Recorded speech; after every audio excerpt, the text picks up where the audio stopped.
दोस्तों welcome to trip scene. Himachal की हसीन वादियों में आपको फिर से लेकर आए हैं इस नई जर्नी के साथ।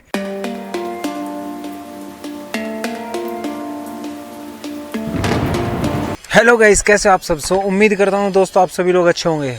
गाइस, जैसे कि आप सभी लोगों को पता है, ये महीना सबसे पावन महीना होता है बिकॉज इस महीने में माँ दुर्गा के 9 दिन के नवरात्रे होते हैं। और इन 9 दिन के नवरात्रों में हम आपके लिए एक स्पेशल चीज़ लेके आए हैं। हम इन 9 दिन के नवरात्रों में हर दिन आपको हर माँ के दर्शन कर पाएंगे। और उन्हीं के चलते चलते हम आज माँ चामुंडा देवी जी के मंदिर में आए हैं। और अब आप देख सकते हो माँ चामुंडा देवी का मंदिर आपके सामने ही है। और इस मंदिर के अंदर शायद फ़ोटोज़ अलाउड नहीं है, बाकी अंदर जाने के बाद पता चल जाएगा।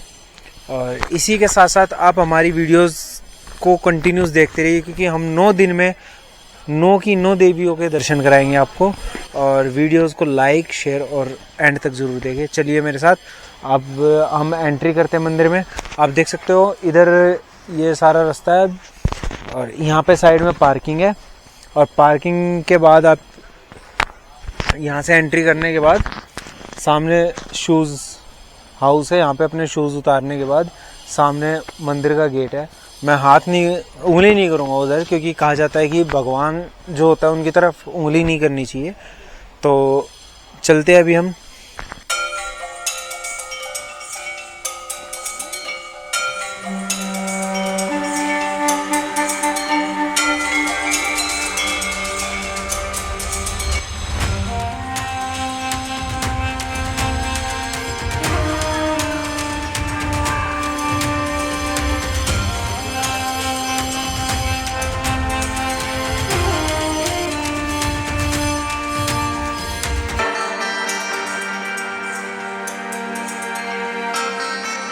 गाइस, जैसे कि माँ भगवती के मंदिर में के जो पंडित जी हैं, हम उनसे बात करते हैं, उनसे पूछते हैं कि यहाँ की मान्यता क्या है।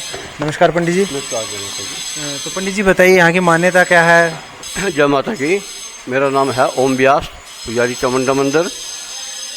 तो आपका जो है प्रश्न है, तो ये स्थान जो है, इस नाम का स्थान है चामुंडा नंदीकेश्वर। चामुंडा माँ का नाम है, नंदीकेश्वर जो है वो भगवान शिव जी का है। ये शिव शक्ति का स्थान है और यही बहुत ही अतुल्य स्थान है। यहाँ पर सभी चीज़ें जो है वो मौजूद हैं, क्योंकि ये भगवती जो हमारी चामुंडा जो है ये स्वयं भू है। इसका मार्कंडेय पुराण के अंतर्गत इसका वर्णन आता है कि चंड और मुंड नाम के 2 राक्षस थे। वो बहुत ही बलशाली थे और उनको वरदान मिला हुआ था ब्रह्मा का कि आपका जो है वो आपको कोई मार नहीं सकेगा। तो उन्होंने देवताओं ने विचार किया कि वो था पुल्लिंग रूप में। फिर उन्होंने एक स्त्री का रूप बनाया, अपनी सारी शक्तियाँ इकट्ठी करके एक पुंज बनाया और उसको एक नारी का रूप दिया। उसका नाम रखा अंबिका। तो बहुत ही सुंदर और लावण्य रूप था। फिर उसको काम सौंपा गया कि आपने चंड और मुंड का वध करना है। तब वो अंबिका का रूप धारण करके वो जंगलों में विचरण करने लगी, जहाँ पर निशाचर लोग जो है वो रात को विचरण करते थे। जब उन्होंने देखा कि एक बहुत ही सुंदर युवती यहाँ पर बैठी हुई है, तो उन्होंने उससे पूछा कि आप कौन है और क्या? उन्होंने कहा ऐसे मैं यहाँ पर आई हुई बैठी हुई। तो अपने राजा के पास चले गए और राजा शुंभ के पास गए और उनको बताया कि हमने एक बहुत ही सुंदर स्त्री को देखा है, वो आपके पटरानी बनने के योग्य है, तो आप हमें आज्ञा दे तो हम आपको उनको ले आएँ। तो राजा ने कहा कि ठीक है, आप जाओ, जल्दी देरी मत करो और उनको ले आओ। तब जाकर दूसरे दिन उन्होंने उनसे वार्ता की। तो स्त्री हठ माता नहीं मानी। माता ने कहा कि जो मुझे युद्ध में हराएगा उसी के साथ मैं शादी करूंगी। फिर उन्होंने कहा कि हम तो बहुत बलशाली है, आप युवती है, अबला है, आप हमारा मुकाबला कैसे कर सकती है? परंतु स्त्री हठ वो नहीं मानी। उन्होंने कहा युद्ध करेंगे। तब फिर उनका युद्ध हुआ। फिर उन्होंने उनको मारा। उनके सिर जो है वो दोनों धड़ से अलग करके उनकी अधिष्ठात्री जो देवी थी, कोष की देवी, उनके समर्पण कर दिया कि हे माँ, आपने जो मुझे काम सौंपा था ये मैंने वो काम कर दिया है, अब मुझे आगे दे। तब उन्होंने कहा कि आपने एक बहुत ही बहुत बड़ा कार्य किया है। आपने चंड और मुंड के नाम के राक्षसों के सिर जो है वो मेरे पास सौंप दी है, तो आज से आप चामुंडा के नाम से विख्यात होगी। ये तो इसका नाम पड़ गया, परंतु ये मूर्ति जो है वो यहाँ पर स्वयं हुआ। यहाँ सब पहाड़ी था, क्षेत्र था सारा पहाड़ी में, यहाँ पर प्राप्त हुआ कि स्वप्न हुआ, तो फिर उनको निकाला। तो जब इसको निकाला गया तो इसके ऊपर बहुत सिंदूर की तय थी, क्योंकि इसको काली के रूप धारण करके उन्होंने श्रृंगार किया था, परंतु ये मूर्ति जो है वो सिंदूर बनने की है, तो इसके ऊपर सिंदूर का लेप था। जब वो सफाई करने लगे तो वो पैदल बन गई थी। जब उन्होंने सफाई किया तो एक टुकड़ा निकल गया, वो घबरा गया कि भी इसमें कोई खंडित हो गई होगी। हाँ, तब उन्होंने जा करके सभी को बुलाया, अधिकारियों को देखा, तो उन्होंने देखा तो माँ के उंगलियों के निशान आ गए। फिर उन्होंने उसको क्रोधना शुरू किया तो एक बड़ा टोकरा जो है सिंदूर का निकला। तो उससे ज्ञात होता है कि ये मूर्ति बनी सदियों पुरानी इसकी पूजा होती रही है। तब से जा करके इसका जो है वो यहाँ निवास स्थान है। और नीचे है भगवान शिव जी नंदिकेश्वर।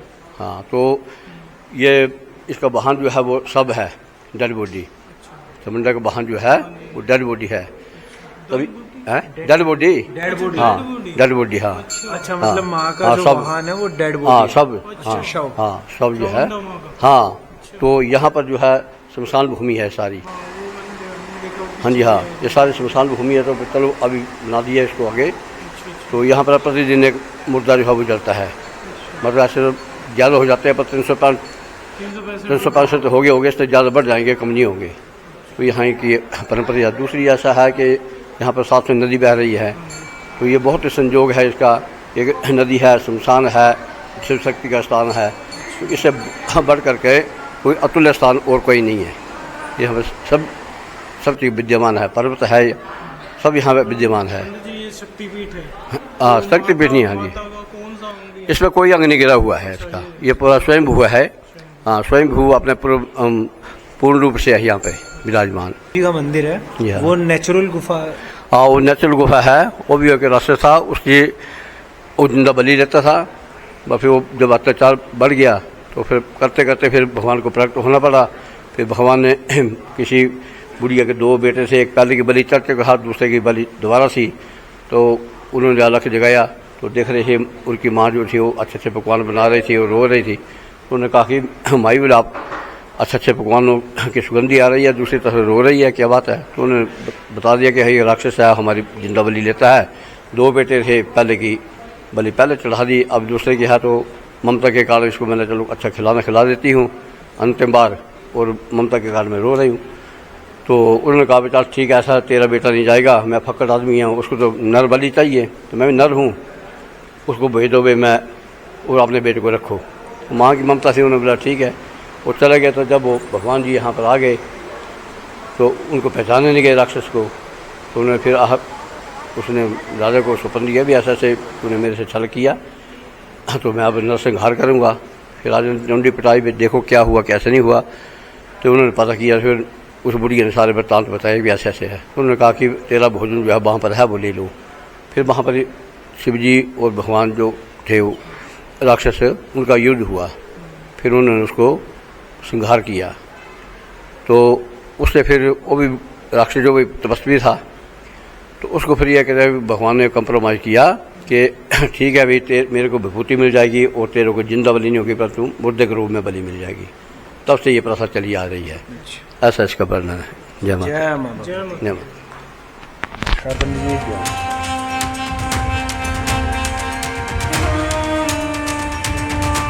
अभी आप देख रहे हो मंदिर का कंस्ट्रक्शन चल रहा है। पुराना मंदिर पीछे वाली साइड है, सो इसी वजह से ना अभी थोड़ी भीड़ भी कम है। सो अभी इसके पीछे वाली साइड और दिखाते हैं आपको, आइए इधर से चलते हैं। ये शिव मंदिर में जाने का रास्ता है।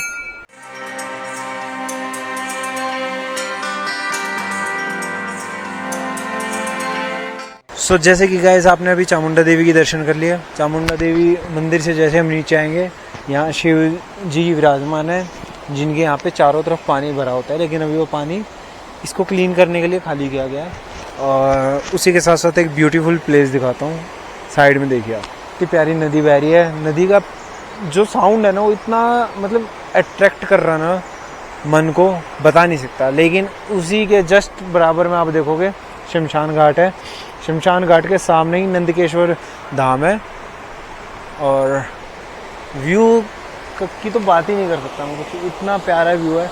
अभी यहाँ पीछे से ना पूरे बादल बादल पूरे घिरा हुआ था, पूरा काला हो गया था आसमान, बट अभी थोड़ा वेदर क्लीन हो गया, सूरज जी आ चुके हैं। तो अभी हम नंदीकेश्वर जी धाम में चलते हैं, वहाँ के दर्शन करते हैं, तो इस लोकेशन को और एक्सप्लोर करते हैं। चलिए मेरे साथ।